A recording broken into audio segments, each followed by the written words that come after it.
योग माया, राज राजेश्वरी राधा रानी के इच्छा बा कि हम महाराज के आयोजन करी। ई तो बहुत हर्ष के बात बा प्रभु। बताई हमके का करे के होखी?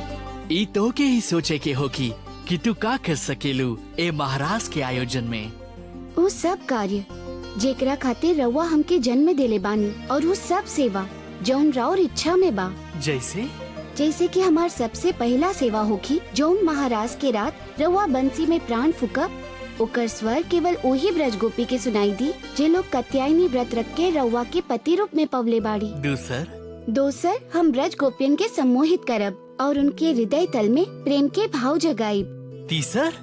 हमार तीसरा महत्वपूर्ण सेवा होगी जब बंसी के धुन सुन के अपन सुध बुध खो के ब्रज गोपी रास मंडल में आई हैं, तब उनकर एगो प्रतिरूप उनका घर पर ही रही। का लाभ होगी ऐसे? उन पर केहू के संदेह न होगी। सुंदर। चौथा सेवा? ओकरा बाद एको विशेष रास मंडल बनावे के कार्य करब जो न पृथ्वी पर होगी न आकाश में, परंतु सुख सुविधा वहाँ हर प्रकार के होगी। पांचवा सेवा के रूप में राउर महाराज के रात 6 माह अवधि कर दे, जैसे रउआ मन भर के महाराज करी। ये तो बहुत ही सुंदर सेवा बा। और छठवा सेवा? जब असंख्य गोपी महाराज खेली हैं, तब असंख्य रूप धारण कर रउआ हर गोपी के संगे महाराज खेलब। राउर मूल रूप तो राधा रानी के संगे रही, बाकी असंख्य रूप के कारण हर गोपी के आभास होगी कि वो रउआ संगे ही महाराज खेल रहल बाड़ी, जिसे राउर पुकार पर रास मंडल में आके सब संतुष्ट होगी हैं। सुंदर सेवा। तोहार ई योजना सुन के हम अति प्रसन्न भईनी। एकरा अतिरिक्त भी कौनो सेवा शेष बा अथवा सब पूरा हो गइल? एगो सेवा और बा प्रभु। कौन बा? क्षमा करी प्रभु, ओके हम अभी ना बताई, ओके हम गुप्त रूप से करब। जैसन तोहार इच्छा। ऐसा ना हो सकेला कृष्ण, तू ऐसा ना कर सकेला और हम तो के ऐसा करे ना देवी। दैत्य गुरु शुक्राचार्य के चुनौती बा, ना रचावे दे भामुहा रास्तों के कृष्ण। हमार असुर वीर लोग तैयार हो जा, आवे वाला पूर्णिमा के रात के अमावस के रात में बदले खाते हमनी के तैयार छलिया कृष्ण। प्रभु कैसन लागल रास मंडल? सुंदर, अति सुंदर, अतुलनीय। हम धन्य भईनी, परंतु रउआ अभी तक रास मंडल के बाहर काहे खड़ा बानी? पधारी ना रास मंडल में और फूकी अपन बंसी में प्राण। हाँ।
के महान नारी लोग, ब्रज के गोपी लोग, महान पतिव्रता लोग, रउआ सबके स्वागत बा। आपन आपन पति के छोड़ के ऊंचा नीचा रास्ता से दौड़ के आयल हो खब रउआ सबके पाँव दर्द कर रहल होखी।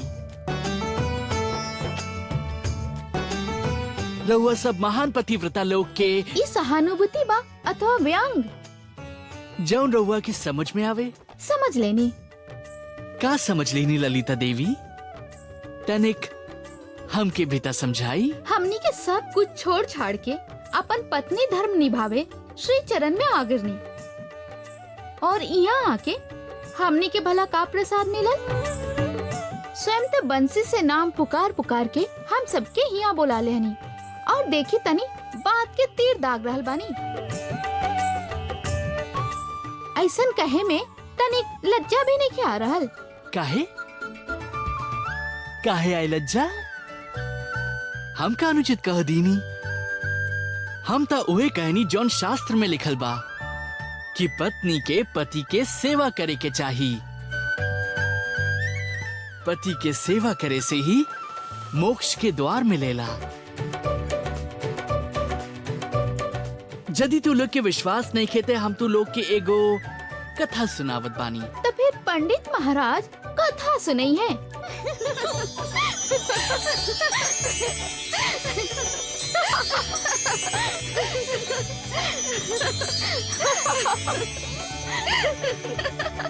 ठीक बात सुनाई। तो सब ध्यान से सुना। बहुत समय पहले के बात बा, एगो गांव में एगो कर्मकांडी ब्राह्मण रहत रहल। ओकर एगो पत्नी रहल। उ पत्नी मन, वचन और कर्म ई तीनों से अपन पति के खूब सेवा करत रहली। एक दिन उ ब्राह्मण थकल मांदल घर लौटल और अपन पत्नी के गोद में सर रख के लेट गईल। ओ ब्राह्मण दंपति के 2-3 वर्ष के एगो छोट पुत्र रहल। उ बालक घुटना के बल चलत चलत अग्नि कुंड के समीप आ पहुंचल। हमार बालक अबोध बा। यदि हम अपना बालक के ना पकड़ब तो वो अग्नि कुंड में गिर जाये। का करी? यदि हम अपन पुत्र के बचावे जात बानी तो स्वामी की निद्रा भंग हो जाये और हमार पतिव्रत धर्म नष्ट हो जाये। ता ब्रज के महान पतिव्रता लोग सोचा का निर्णय ले ले होखी। हमनी के का पता? कहानी रउआ बता रहल बानी, रउए बताई। उ निर्णय लीलस कि भले ही हमार पुत्र अग्निकुंड में गिर के भस्म हो जाए, किंतु हम अपना पतिव्रत पर तनिक भी आंच न आवे देब। और सत्य में ही ओकर पुत्र धधकत अग्निकुंड में गिर गईल।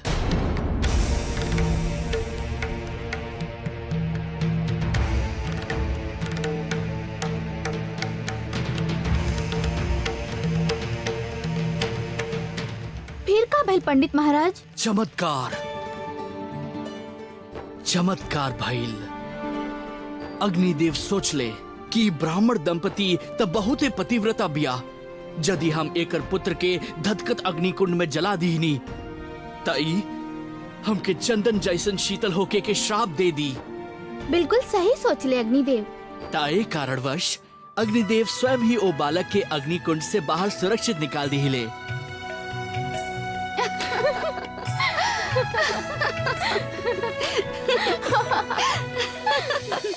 पतिव्रता में कितना शक्ति होखेला ना। तू सब भी अपना अपना घरे जा और जाके पतिव्रत धर्म के पालन करा। अपन अपन पति की सेवा करा। का रखल बा यह का मिल यहाँ से? चला चला जा। महाराज जी कथा तो रहुआ बहुत अच्छा सुनाओनी। अब हम भी एगो कथा सुनाई। सुनावा। वो कथा कुछ ई प्रकार बा कि एगो गांव में एगो कर्मकांडी ब्राह्मण और ओकर पतिव्रता पत्नी रहत रहल। ब्राह्मणी इतना पतिव्रता रहल कि पति के चरण स्पर्श कैले बिना वो जल भी ग्रहण ना करत रहल। नारीता ऐसे नहीं होके के चाहिए। सीख ली तो ऐसे कुछ चलाई लो यहाँ पर। महाराज पहले पूरा कथा तो सुन ली, टोका टाके फिर कर ले। सुनावा। तो एक बार ब्राह्मण के कोनो आवश्यक कार्य से गांव से बाहर जाए के रहल। ब्राह्मणी बहुत दुविधा में आ गई। वो अपन पति के चरण पकड़ के उनसे कहली स्वामी स्वामी रउआ मत जाई स्वामी। रउआ बाहर चल जाए तो हमार व्रत अधूरा रह जाए और हम राउर चरण छू के ही अपन उपवास तोड़े नहीं। उठा भगवान, इमे चिंता के कौन बात बा। हम जाए से पहले अपन एगो माटी के मूर्ति बनवा के दे जाए, तो ओकर रोज पूजा करके अपन व्रत तोड़ ली हल करा। ठीक बा स्वामी, पति के आदेश परमेश्वर के आदेश। तो श्याम सुंदर जी इस प्रकार वो ब्राह्मण कुछ दिन खातिर बाहर चल गए और उनकर पतिव्रता पत्नी उनकर मूर्ति की पूजा करत करत अपन व्रत सफल करत गईली। एक दिन सवेरे सवेरे जब ब्राह्मण अपन घरे लौट के आयल तो भगवान दरवाजा खोला, भगवान हम आ गए बानी। पति के आ जाए से ब्राह्मणी दुविधा में गिर गईली। वो सोचे लगली यदि जौन मूर्ति के हम पति मनले बानी ओके छोड़ के जाई तो पति व्रत धर्म नष्ट होगी। यदि सच्चा पति के आवे पर द्वार ना खोली तब भी पति व्रत धर्म नष्ट होगत बा। अब श्याम सुंदर जी रहुए बताई उनके का करे के चाहिए। ललिता रानी, जब सच्चा पति आ गईल तब फिर माटी के मूर्ति के पूजा व्यर्थ बा। ओके उठ के द्वार खोले के चाहिए।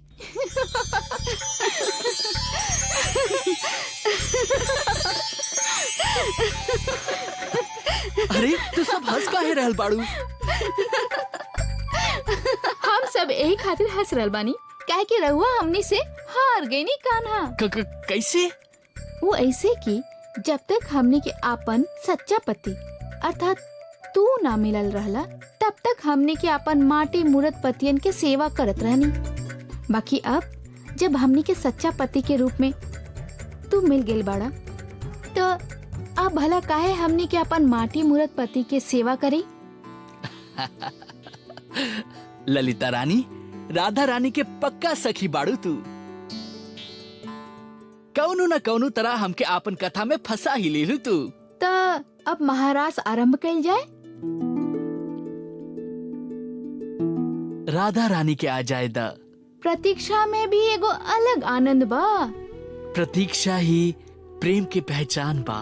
दोनों में बहुत ही गहरा संबंध बा, जैसे राधा और रास। प्रभावशाली विस्फोटक से ओह छलिया कृष्ण के अस्थि के भी कुछ पता ना चली। कितना कितना दुर्भाग्यशाली बाई।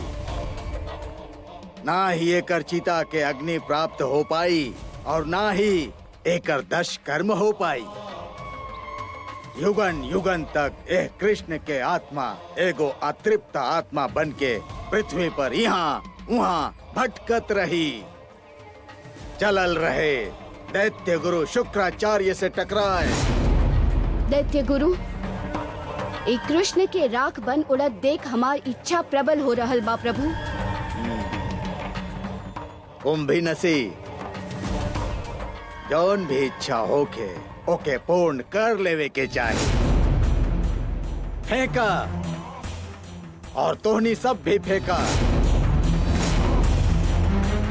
और कर द शुरू अंत के आरंभ। किंतु सावधानी से लक्ष्य के साध के फेंकी है।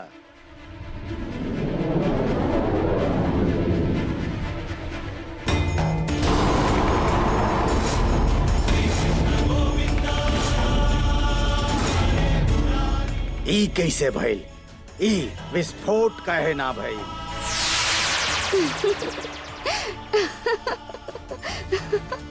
एहरास मंडल के विध्वंस के हमके कोनो न कोनो उपाय तो सोचे के ही होगी।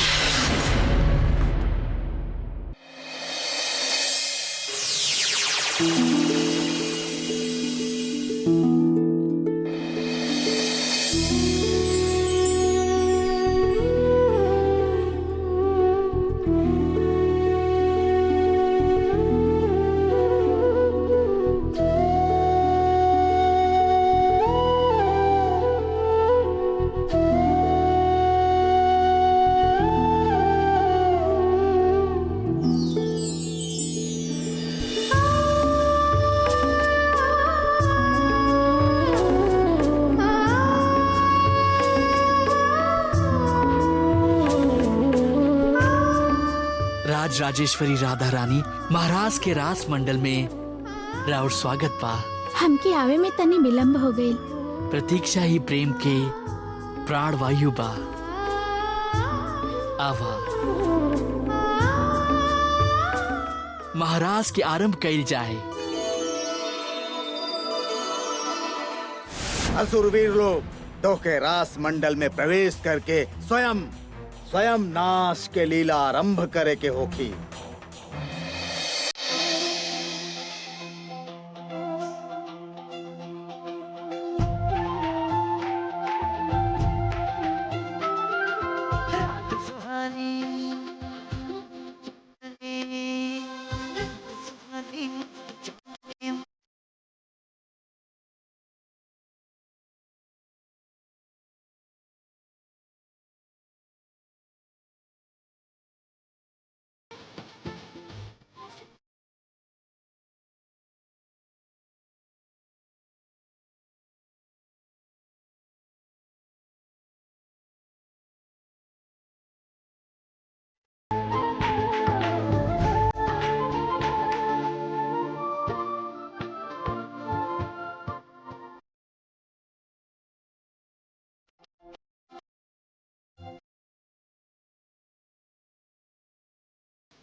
मोहन मैं हूँ सबका प्रेम का रंग निराला है।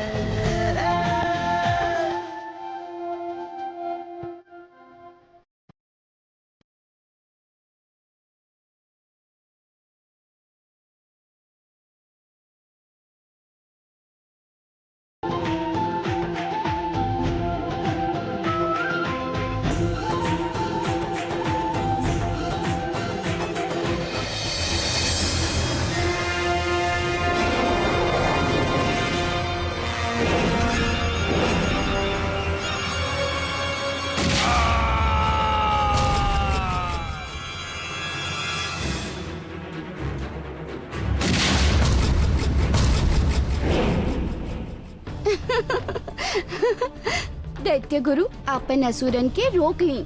राउर कोनो प्रयास सफल ना होखी, कारण ई बिया प्रभु के योग माया, एकर काट असंभव बा। आज तक जौन हम नहीं खी कैले ऊ हमके आज करे के ही पड़ी।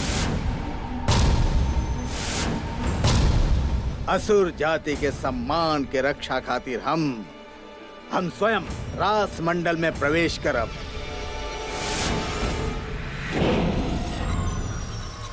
ना, हम तो इनकर सिद्ध शक्ति के ना रोक पाई। गुरु के सम्मान हमनी के परंपरा बा।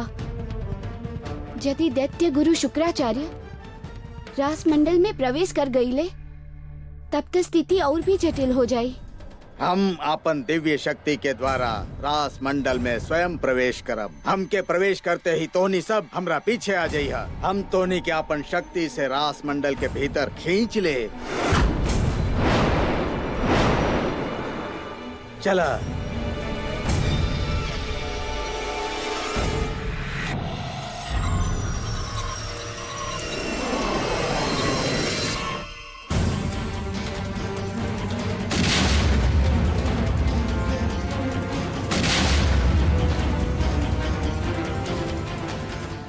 कैसन मायाबाई छलिया कृष्ण के।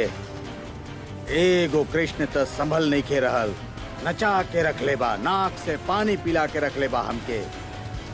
फिर इतना कृष्ण के हम कैसे संभालब? अरे गुरुदेव कहाँ वानी रहुआ? इच्छलिया कृष्ण के माया से हमनी के लड़ ना सकेली गुरुदेव, भागी।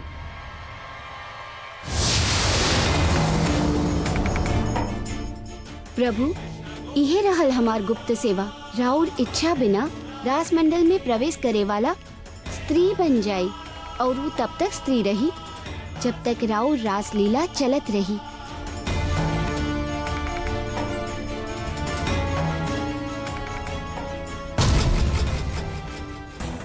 तू सचमुच भारी छलिया बाड़ा कृष्ण। ध्यान रखा, हम तब तक शांत ना बैठब जब तक अपन ई अपमान के प्रतिशोध ना ले ले।